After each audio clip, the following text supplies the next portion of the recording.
Good morning, dear students. Hope you all are fine and doing well. Yesterday, we were going through this chapter named The Best Christmas Present in the World, and we completed the first part in which we got to know about the narrator and Mr. Jim's letter and Mrs. Jim Macpherson. So, today we are going to move forward and we will get to know what was written in that letter which was unfolded by our narrator. So let's start. उसमें लिखा था, Dearest Connie, I write to you in a much happier frame of mind because something wonderful has just happened that I must tell you about at once. We were all standing in our trenches yesterday morning, Christmas morning. It was crisp and quiet all about. As beautiful a morning as I have ever seen, as cold and frosty as a Christmas morning should be. I should like to be able to tell you that we began it, but the truth, I am ashamed to say, is that Fritz began it. First, someone saw a white flag waving from the trenches opposite. Then they were calling out to us from across no man's land. Happy Christmas, Tommy! Happy Christmas! When we had got over the surprise, some of us shouted back, Same to you, Fritz! Same to you! I thought that would be that.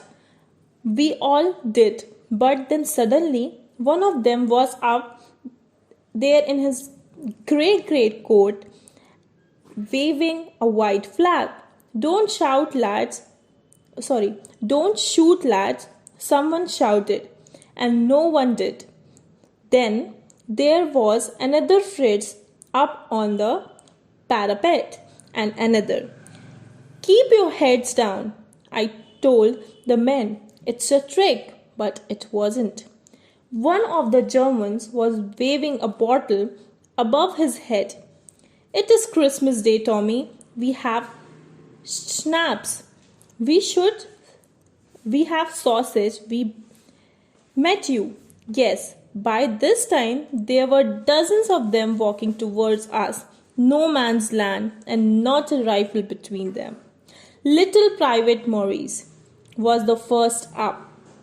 Come on, boys, what are we waiting for? And then there was no stopping them. I was the officer. I should have stopped them there and then, I suppose. But the truth is that it never even occurred to me I should. All along their line and ours, I could see men walking slowly towards one another. Grey coats, khaki coats meeting in the middle, and I was one of them. I was part of this. In the middle of the war, we were making peace. तो ये जो letter mister Macpherson ने Mrs Macpherson के लिए लिखा था, उसमें ये लिखा था कि डियर कॉनी, मैं तुमको कुछ ऐसा बताना चाहता हूँ जो बहुत ही खूबसूरत हुआ है और मैं बहुत ही हैप्पी माइंडसेट से ये लेटर लिख रहा हूँ. तो पहली चीज़ तो आप लोग ये जान लीजिए कि मिस्टर मैकफर्सन जो थे वो ब्रिटिश आर्मी में ऑफिसर थे और उस टाइम पे ब्रिटिश और जर्मन्स के बीच में एक वॉर चल रही थी. तो उस लेटर में ये लिखा था कि इस क्रिसमस मॉर्निंग में कुछ ऐसा हुआ जो बहुत ही खूबसूरत था. जब ये लोग खड़े हुए थे, एक तरफ ब्रिटिश सोल्जर्स थे, एक तरफ जर्मन सोल्जर्स थे, अचानक से जर्मन सोल्जर्स की तरफ से आवाज़ आई, happy Christmas Tommy, happy Christmas. Tommy is the word which is use for Britishers, मतलब जो कॉमन इंग्लिश नेम होता है जो ब्रिटिशर्स के लिए यूज़ होता है. और फ्रिट्स जो होता है वो जर्मन्स के लिए कॉमन नेम होता है जो सोल्जर्स के लिए यहाँ पे यूज़ किया गया है. तो लेटर में ये लिखा था कि कुछ ऐसा हुआ है जो मैं तुम्हें बताना चाहता हूँ. जब हम दोनों ही सोल्जर्स अपने अपने बाउंड्रीज पे खड़े थे तो एक बहुत ही खूबसूरत सी चीज़ हुई. तो जर्मन्स की तरफ से आवाज़ आई, happy Christmas Tommy, happy Christmas. और मुझे इस चीज़ के लिए मैं बहुत अशेम्ड हूँ कि इसकी शुरुआत मैंने क्यों नहीं करी। क्यों मैंने पहले ये नहीं सोचा कि हमें क्रिसमस हैप्पी डे पे उन्हें विश करना चाहिए। And the word here used is the word which is used for the boundary lines, जहाँ को जो सोल्जर्स होते हैं जो क्रॉस नहीं कर सकते हैं, उसके लिए नो मैन्स लैंड एक वर्ड यूज़ हुआ है। ये उन बाउंड्रीज के लिए यूज़ होता है जो बॉर्डर्स पे बनी होती हैं। तो जब जर्मन्स ने उनको विश किया तो यहाँ से भी उन्होंने, ब्रिटिशर्स ने भी उनको बोला same to you Fritz, same to you. और वहाँ पे माहौल ऐसा हो गया था कि वो लोग ऐसा चाहते थे कि आज क्रिसमस है तो आज हम लोग मिलें और हम लोग के बीच में एक वॉर का माहौल ना हो। भले ही हमारे बीच में वॉर चल रही है, पर ये एक फेस्टिवल है जो हमें साथ में मनाना चाहिए। तो उनकी तरफ से एक वाइट फ्लैग लहराया गया। वाइट फ्लैग जो होता है वो पीस का निशान होता है कि अब हमें वॉर और नहीं चाहिए। तो इन लोगों ने सोचा कहीं जो मतलब मिस्टर मैकफर्सन थे, उन लोगों को ये लगा कहीं ऐसा तो नहीं कि कोई ट्रिक हो और ये हम पे अटैक करना चाहते हो। पर फिर उनका दिल नहीं माना। फिर उन्होंने जब वाइट फ्लैग लहराया जर्मन ने, तो उन्हें रियलाइज़ हुआ कि नहीं, वो एक्चुअली सेलिब्रेट करना चाहते हैं। और उनकी तरफ से ये आवाज़ आई, क्या हम वहाँ पे आ सकते हैं आपके पास? हमारे पास सॉसेज है और स्नैप्स हैं। स्नैप्स क्या होते हैं? जर्मन ड्रिंक होती है जो वो लोग पीते हैं अपने फेस्टिवल्स में। तो उन्होंने वो भी अपने हाथ से दिखाई कि हमारे पास ये है, हम लोग साथ मिलके पीते हैं। तो इधर से इन्होंने कहा कि वैसे तो मैं ऑफिसर था, मुझे रोकना चाहिए था, पर मैंने नहीं रोका, मैंने उन्हें आने दिया। यहाँ से हमारे सोल्जर्स उनकी तरफ चल रहे थे और वहाँ से वो हमारी तरफ आ रहे थे। और इतना खूबसूरत सीन था वो कि वो लोग आ तो रहे थे, पर इस बार उनके हाथ में सॉसेज थे और स्नैप्स थी, वो ड्रिंक थी, पर इस बार वो राइफल नहीं थी। इतना खूबसूरत समय कि वॉर, ऐसा लग रहा था वॉर तो ख़त्म ही हो गई। तो I was the part of this. In the middle of the war we were making peace. तो उन्होंने बोला कि मैं उस चीज़ का हिस्सा था और मुझे इतना अच्छा लगा कि हम लोग मिडल ऑफ द वॉर में पीस मेंटेन कर रहे थे, एक दूसरे के साथ क्रिसमस मनाना चाहते थे। So moving forward, you can not imagine dearest Coney, my feelings as looked into the eyes of the Fritz officer who approached me. Hand outstretched, hands wolf, he said, gripping my hand warmly and holding it. I am from Dusseldorf. Play the cello in the orchestra. Happy Christmas. तो उन्होंने लिखा, you can not imagine dearest Connie, तुम सोच भी नहीं सकती कि मेरी फीलिंग्स कैसी थी। My feelings as I looked into the eyes of Fritz officer, जब मैं कितना अच्छा फील कर रहा था जब मैंने फ्रिट्स जर्मन ऑफिसर की आंखों में देखा, जिन्होंने मेरी तरफ अपना हाथ बढ़ाया और मुझे बोला हेंस वॉल्फ, मेरा नाम हेंस वॉल्फ है, और बहुत वार्मली मुझसे मीट करते हुए बोला मैं डसेल्डॉर्फ से हूँ और मैं वहाँ ऑर्केस्ट्रा में सेलो प्ले किया करता था। Happy Christmas. सेलो एक म्यूज़िकल इंस्ट्रूमेंट होता है वायलिन की तरह। तो उन्होंने बताया जर्मन ऑफिसर ने कि वो डसेल्डॉर्फ से हैं और वो वहाँ पे ऑर्केस्ट्रा में सेलो प्ले किया करते थे और उन्होंने हैप्पी क्रिसमस विश किया। Captain Jim McPherson, I replied, and the happy Christmas to you too. I'm a school teacher from Dorset in the west of England. तो उन्होंने मिस्टर मैकफर्सन ने रिप्लाई किया, आई एम जिम मैकफर्सन और मैं school teacher हूँ Dorset में, west England में। और उन्होंने उन्हें विश बैक किया और बोला happy Christmas to you too. Dorset, he smiled, I know this place, I know it very well. We shared my rum ration and his excellent sausage, and we talked. Coney, how we talked? He spoke almost perfect English, but it turned out that he had never set foot in Dorset, never ever even been to England. He had learned all he knew of England from school and from reading books in English. His favorite writer was Thomas Hardy. तो जब उन्होंने बताया कि मैं Dorset जब Macpherson ने बताया कि मैं डॉर्सेट से हूँ, तो उन्होंने बोला, जो फ्रिट्ज के ऑफिसर थे उन्होंने बोला, डॉर्सेट, मुझे ये जगह के बारे में पता है, I know it very well, we shared my rum ration and his excellent sausage. मैंने अपनी रम उनके साथ शेयर करी और एक्सीलेंट सॉसेज जो वो लेके आए थे वो हम लोगों ने खाए. And we talked. कॉनी, पता है हमने बात करी. पता है कैसे? He speak English. उनको इंग्लिश आती थी और वो बहुत परफेक्ट इंग्लिश बोलते थे. He had never set foot in Dorset, never even been to England. बल्कि स्ट्रेंज बात ये थी कि वो तो कभी डॉर्सेट आए ही नहीं थे और उन्होंने इंग्लैंड भी नहीं देखा था, पर उन्होंने ये इंग्लिश और ये सब कुछ बुक्स पढ़ के सीखा था. His favourite writer was Thomas Hardy. और उनके जो फेवरेट राइटर थे वो थॉमस हार्डी थे.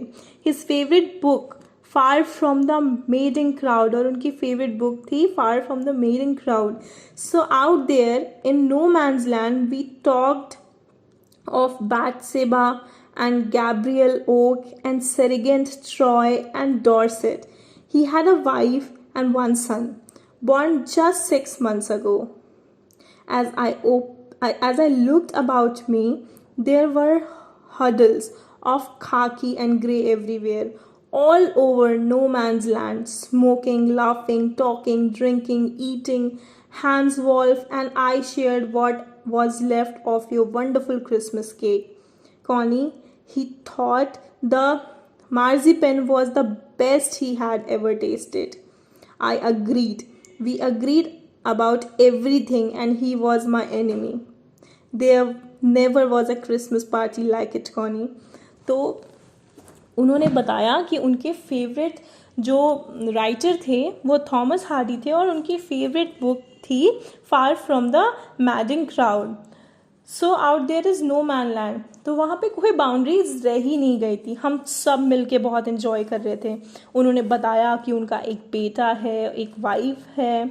We talked of Bathsheba, Gabriel Oak. बहुत सारी चीज़ों के बारे में हमने बात करी और हमने एक दूसरे की चीज़ें शेयर करी.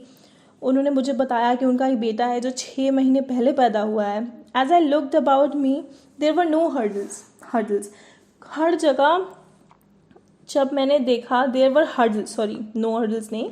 As I looked about me there were hurdles of khaki and grey everywhere. मुझे चारों तरफ सिर्फ खाकी और ग्रे कलर के कपड़े, क्योंकि खाकी क्लोथ्स ब्रिटिश के थे और ग्रे जर्मन्स के थे, तो हर जगह बस लोग इकट्ठे दिखाई दे रहे थे कि खाकी और ग्रे कलर के कपड़े पहने हुए, और सब बहुत एंजॉय कर रहे थे. कोई स्मोक कर रहा था, कोई ड्रिंक कर रहा था, कोई बातें कर रहा था, कोई खा रहा था, और सब लोग एक दूसरे से चीज़ें शेयर कर रहे थे.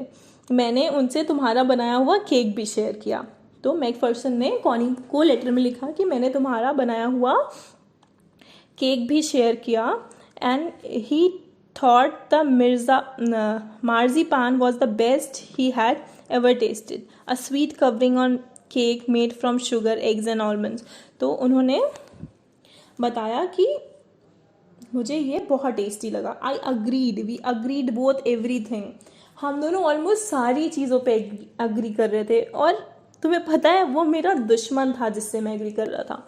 तो ये कितनी स्ट्रेंज बात हो सकती है कि कैसे एक जो वॉर होने वाली थी वो वहाँ पे पार्टी में कन्वर्ट हो गई और पीसफुल माहौल हो गया.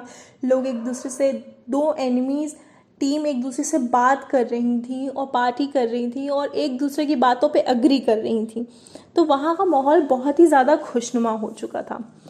Then someone, I don't know who brought out a football. Great Coast were dumped in piles to make goal post, and the next thing we knew it was Tommy against Fritz, out in the middle of no man's land. Henceforth, when I looked on the on and cheered, clapping our hands and stamping our feet to keep out the cold as much as anything.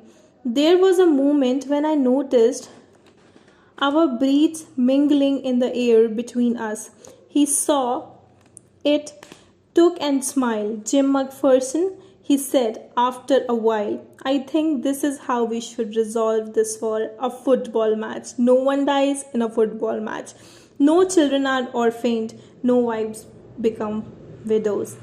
I would prefer cricket, I told him. Then we Tommies could be sure of winning, probably.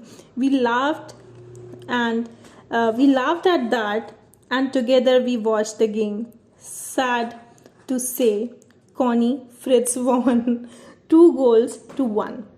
But as Hans Wolf generously said, our goal was wider than theirs, so it wasn't quite fair. The time came, and all too soon, when the game was finished. The snaps and the rum and the sausage had long since run out, and we knew it was all over. I wished Hans well and told him I hoped he would see his family again soon, that the fighting would end and we could all go home. तो मैं बैठा था और उस letter में फिर ये लिखा था आगे कि मैं बैठा था और अचानक से कोई फुटबॉल लेके आता है जिसे मैं नहीं जानता, और फिर वहाँ पे गोल कोर्ट्स बनाए गए और फिर वहाँ पे मैच चालू हुआ, Tommy against Fritz, that is German against Britishers. और फिर हम लोग सब लोग इंजॉय कर रहे थे. मैं और हंस वोल्फ नहीं खेल रहे थे, हम लोग क्लैप कर रहे थे, चीयर कर रहे थे और फिर हम मैच को एंजॉय कर रहे थे. और अचानक से मेरी तरफ देख के वोल्फ ने ये बोला कि जिम मैकफर्सन कितना अच्छा होता ना कि हमारी वॉल्व अगर एक फुटबॉल मैच से रिजॉल्व हो जाती तो ना कोई मरता, ना कोई बच्चा अनाथ होता और ना किसी की पत्नी विधवा होती.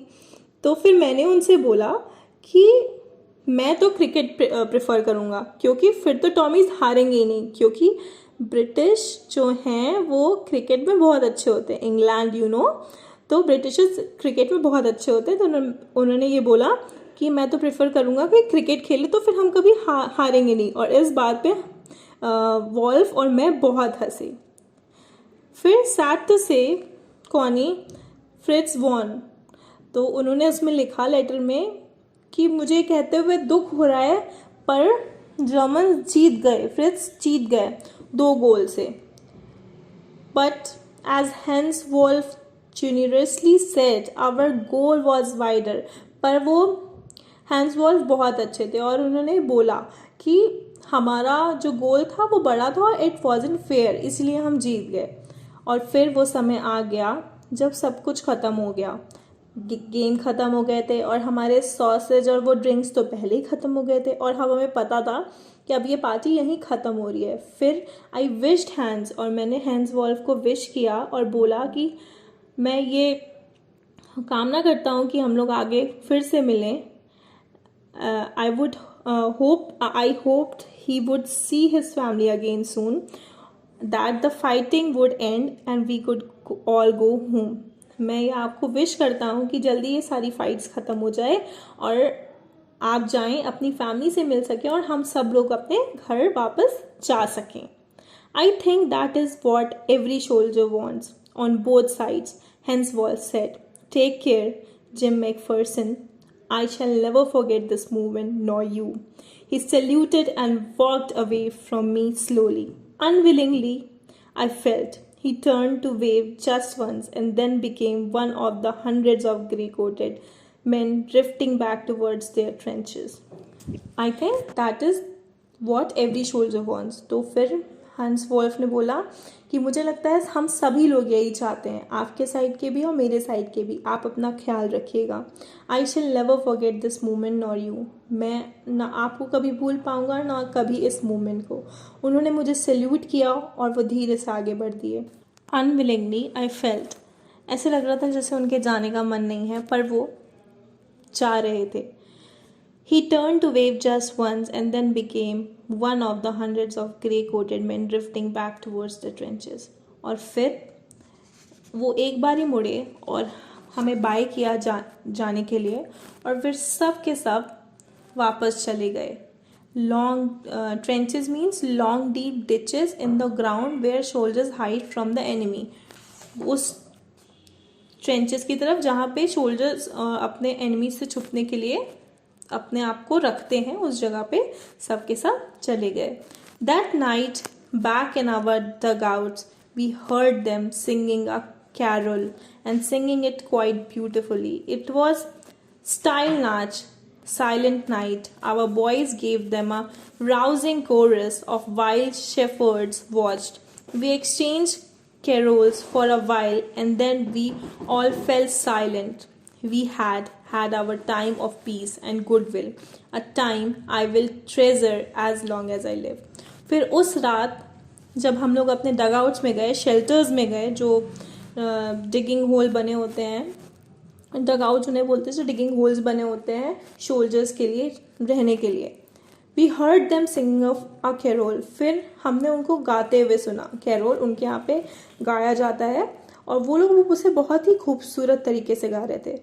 और फिर हमने भी उन्हें ज्वाइन किया कोरस में और हम सब ने बहुत अच्छे से गाना गाया. और वो रात इतनी शांत हो गई उसके बाद कि मैं वो रात और वो टाइम ऑफ पीस कभी ज़िंदगी में अपने नहीं भूलूंगा. I will treasure as long as I live. जब तक मैं जीऊँगा मैं वो दिन हमेशा ज़िंदगी भर याद रखूँगा. Dearest Connie, by Christmas time next year, this war will be nothing but a distant and terrible memory. I know from all that happened today how much both armies long for peace. We shall be together again soon, I'm sure of it. Your loving Jim. Dearest Connie, by Christmas next time, this war will be nothing but a distant and terrible memory. अगले Christmas तक ये war देखना हम सब के लिए एक बहुत ही टेरेबल मेमोरी बन जाएगी. I know from all that happen today, आज जो कुछ भी हुआ है, how much both आर्मीज long for piece, कैसे हम दोनों आर्मीज पीस चाहते हैं और हम लोग ये पीस रिमेंबर हमेशा ज़िंदगी में याद रखेंगे. We shall be together again. हम शायद दोबारा फिर से मिले और मैं श्योर हूँ कि हम मिलेंगे. Your loving gym. तुम्हारा प्यारा जिम. तो ये था वो लेटर जो मिस्टर मैकफर्सन ने मिसेस मैकफर्सन के लिए लिखा था और उस दिन के बारे में बताया था, उस क्रिसमस के बारे में बताया था, जो एक बहुत ही खूबसूरत क्रिसमस था जिस दिन उन्हें पीस का मतलब पता चला कि कैसे एनिमीज़ भी पीस आउट हो सकते हैं और एक दूसरे के साथ मिलजुल के पार्टी कर सकते हैं. For today it's enough. We will move forward in tomorrow class. Till then, take care and have a good day.